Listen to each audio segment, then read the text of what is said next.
Hello friends, ಎಲ್ಲರೂ ಹೇಗಿದ್ದೀರಾ? Welcome back to my channel. ಇವತ್ತಿನ ವಿಡಿಯೋ ಮೂಲಕ ನಾನು ನಿಮಗೆ ಹಲ್ವಾ ಹೇಗೆ ಮಾಡೋದು ಅನ್ನೋದನ್ನು ತೋರಿಸ್ಕೊಡ್ತೀನಿ. ತುಂಬಾ ಟೇಸ್ಟಿಯಾಗಿ ಈಸಿಯಾಗಿ ಮಾಡ್ಕೊಳ್ಳುವಂತಹ ಈ ಥರ ಸ್ಪೆಷಲ್ ಆದಂತಹ ಹಲ್ವಾನ ನೀವೆಲ್ಲೂ ತಿಂದಿರೋಕ್ಕೆ ಚಾನ್ಸೇ ಇಲ್ಲ. ಬೇಗನೆ ಮಾಡ್ಕೊಳ್ಬೋದು. ಬನ್ನಿ ಹೇಗೆ ಮಾಡ್ಕೊಳ್ಳೋದು ಅಂತ ನೋಡ್ಕೊಳ್ಳೋಣ. ತುಂಬಾ ವೈರಲ್ ಆಗಿರೋ ವಿಡಿಯೋ ಇದು. ಈಗ ಇದನ್ನು ನಾನಿಲ್ಲಿ 1 ಕಪ್ ರವೆ ತೊಗೊಂಡಿದ್ದೀನಿ. 1 ಕಪ್ ಆಗುವಷ್ಟು ಹಾಲನ್ನು ನಾನು ಇದರಲ್ಲಿ ಮಿಕ್ಸ್ ಮಾಡಿ ಇಟ್ಕೋತಾ ಇದ್ದೀನಿ. ನೋಡಿ, ಈ ರೀತಿಯಾಗಿ ನೀವು ನೆನೆ ಹಾಕಬೇಕಾಗತ್ತೆ. ನೆನೆಸೋದೇನು ಒಂದು 10ರಿಂದ 15 ನಿಮಿಷ ಇದನ್ನು ಚೆನ್ನಾಗಿ ಈ ಥರ ನೆನೆಸ್ಕೊಂಡ್ರೆ ರವೆ ಕೂಡ ಚೆನ್ನಾಗಿ ಅರಳುತ್ತಲ್ವ, ಹಾಗಾಗಿ. ಮತ್ತು ನಾನಿಲ್ಲಿ ಮಾಡ್ಕೊಳ್ಳುವಂಥ ಪ್ರೊಸೀಜರ್ ತುಂಬ ಈಸಿ. ಈ ರೆಸಿಪಿ ನಿಮಗೆ ಇಷ್ಟ ಆಗಿದ್ದರೆ ಲೈಕ್ ಮಾಡಿ, ಶೇರ್ ಮಾಡಿ ಮತ್ತು ಸಬ್ಸ್ಕ್ರೈಬ್ ಮಾಡ್ಕೊಂಡು ನೋಡೋದನ್ನು ಮರಿಬೇಡಿ. ನಾನಿಲ್ಲಿ ಒಂದು ಪ್ಯಾನ್ಗೆ 1/4 ಕಪ್ ಆಗುವಷ್ಟು ತುಪ್ಪನ ಹಾಕ್ಕೊಳ್ತಾ ಇದ್ದೀನಿ. ಅದಕ್ಕೆ ನಾನು ಗೋಡಂಬಿನ ಒಂದು 15, ಬಾದಾಮಿ ಒಂದು 15 ಮತ್ತು ಒಂದು ದ್ರಾಕ್ಷಿನ ಒಂದು 3ರಿಂದ 4 ಹಾಕ್ಕೊಂಡು ಎಷ್ಟು ಬೇಕಾದರೂ ಹಾಕ್ಕೊಳ್ಬೋದು. ಜಾಸ್ತಿ ಬೇಕಂದರೆ ಜಾಸ್ತಿ ಆ್ಯಡ್ ಮಾಡ್ಕೊಳ್ಳಿ. ತಿನ್ನಬೇಕಾದ್ರೆ ತುಂಬಾ ಟೇಸ್ಟ್ ಬರುತ್ತೆ.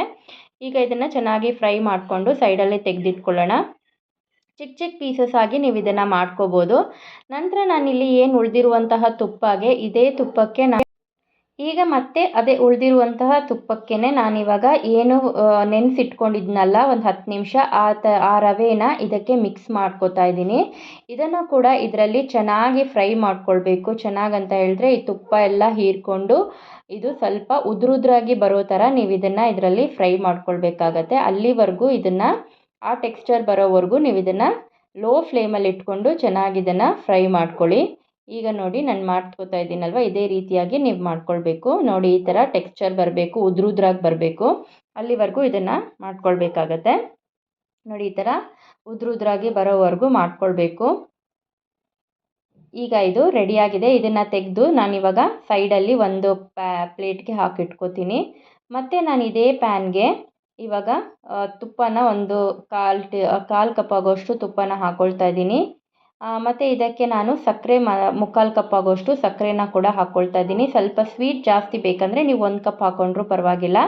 ಬಟ್ ಇದನ್ನು ಹಾಕೋದ್ರಿಂದ ನಿಮಗೆ ತುಂಬ ಸಿಹಿನೂ ಆಗಲ್ಲ, ತುಂಬ ಸಪ್ಪೇನೂ ಆಗಲ್ಲ, ಕರೆಕ್ಟಾಗಿ ಬರುತ್ತೆ. ಇದನ್ನು ನಾವಿವಾಗ ಕ್ಯಾರಮಲೈಸ್ ಮಾಡ್ಕೋಬೇಕು. ಚೆನ್ನಾಗಿದು ಕಲರ್ ಚೇಂಜ್ ಆಗೋವರೆಗೂ ನಾವು ಇದನ್ನು ತುಪ್ಪದಲ್ಲಿ ಚೆನ್ನಾಗಿ ಇದನ್ನು ಮೆಲ್ಟ್ ಮಾಡ್ಕೋಬೇಕಾಗತ್ತೆ. ಕಲರ್ ಚೇಂಜ್ ಆಗುತ್ತೆ. ಇದು ಸ್ವಲ್ಪ ಬ್ರೌನಿಷ್ ಆಗೋವರೆಗೂ ನಾವು ಮಾಡ್ಕೊಳ್ಬೇಕು. ನೋಡಿ, ಈ ಥರ ಪೂರ್ತಿಯಾಗಿ ತುಪ್ಪದಲ್ಲೇ ಈ ಕಲರ್ ಬರುತ್ತೆ. ನೋಡಿ, ಈ ಥರ ಲೋ ಫ್ಲೇಮಲ್ಲಿ ನಾವು ಮಾಡ್ಕೊತಾ ಇರಬೇಕು. ನಂತರ ಈ ಕಲರ್ ಬಂದ ನಂತರ ನಾನಿಲ್ಲಿ ಹಾಲನ್ನು ಹಾಕ್ಕೊಳ್ತಾ ಇದ್ದೀನಿ. ಹಾಲು ನಾನಿಲ್ಲಿ 1 ಕಪ್ ಆಗುವಷ್ಟು ಹಾಲನ್ನು ಇದಕ್ಕೆ ಸೇರಿಸ್ಕೊಳ್ತಾ ಇದ್ದೀನಿ.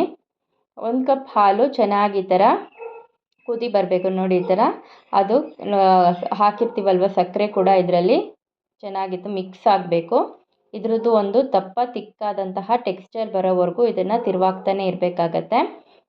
ನೋಡಿ, ಈ ಥರ ಆದ ನಂತರ ನಾನಿಲ್ಲಿ ಏನಿವಾಗ ರವೆನ ಫ್ರೈ ಮಾಡಿ ಇಟ್ಕೊಂಡಿದ್ವಲ್ವ ಅದನ್ನು ನಾವು ಇದಕ್ಕೆ ಸೇರಿಸ್ಕೋಬೇಕು. ನೋಡಿ, ಈ ಥರ ಸ್ವಲ್ಪ ತಿಕ್ಕಾಗಿದೆ ಈಗ ಇದನ್ನು ಸೇರಿಸ್ಕೊಳ್ತಾ ಇದ್ದೀನಿ.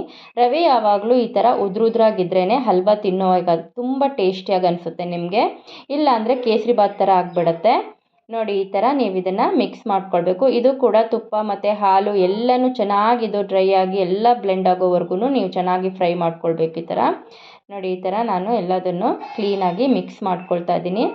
ನೋಡಿ, ಇವಾಗ ಕರೆಕ್ಟಾಗಿ ತಳ ಬಿಟ್ಟಿದೆ. ಈಗ ನಾನು ಡ್ರೈ ಫ್ರೂಟ್ಸನ್ನು ಇದಕ್ಕೆ ಸೇರಿಸ್ಕೊಳ್ತಾ ಇದ್ದೀನಿ. ಕೇವಲ 5 ನಿಮಿಷದಲ್ಲಿ ನೀವು ಇದನ್ನು ಮಾಡ್ಕೊಳ್ಬೋದು. ತುಂಬಾ ಟೇಸ್ಟಿಯಾಗಿ ಬರುತ್ತೆ. ಈ ರೆಸಿಪಿ ಇಷ್ಟ ಆಗಿದ್ದರೆ ಸಬ್ಸ್ಕ್ರೈಬ್ ಮಾಡ್ಕೊಳ್ಳಿ. Thank you for watching.